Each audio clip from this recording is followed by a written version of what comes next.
रावण ने एक बार सोचा कि अगर मैं भगवान शिव को प्रसन्न कर लूं और उन्हें लंका में स्थापित कर लूं तो लंका अजेय हो जाएगी। उसने कैलाश पर्वत पर जाकर अत्यंत घोर तपस्या की। कहा जाता है कि उसने अपने 10 सिर भगवान को समर्पित कर दिए। आखिरकार जब 10वां सिर भी अर्पित कर दिया तब शिवजी प्रसन्न हो गए। शिवजी प्रकट हुए और बोले, रावण, तुम्हारी भक्ति मुझे प्रसन्न कर गई, वरदान मांगो।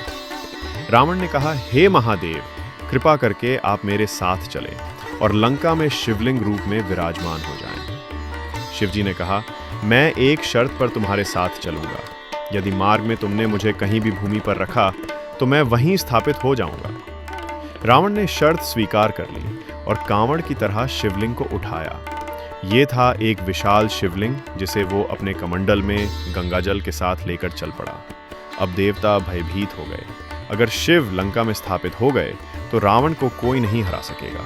उन्होंने भगवान विष्णु से प्रार्थना की और भगवान ने वरुण देव को आदेश दिया। रावण जब देवघर, वर्तमान बिहार का बैद्यनाथ धाम पहुंचा, तभी वरुण देव ने उसके पेट में वेग से जल भर दिया।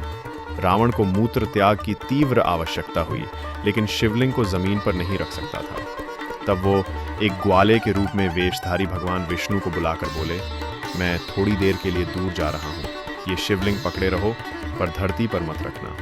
भगवान विष्णु बोले, जैसी आज्ञा। लेकिन जैसे ही रावण गया, उन्होंने शिवलिंग को धीरे से धरती पर रख दिया। जब रावण लौटा, उसने देखा कि शिवलिंग जमीन पर रखा है। वो उसे उठाने की बहुत कोशिश करता रहा, पर वो टस से मस नहीं हुआ। रावण को क्रोध आया। उसने उसे कई दिशाओं में घुमाने की कोशिश की, लेकिन अंत में शिवलिंग वहीं स्थिर हो गया।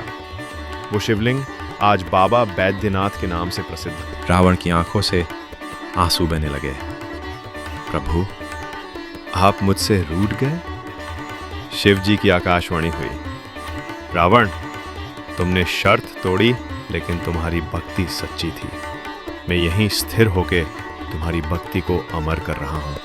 आज भी लाखों कांवड़िए सुल्तानगंज से गंगा जल लेके देवघर के बाबा बैद्यनाथ तक नंगे पांव चल के शिवलिंग पर जल चढ़ाते हैं।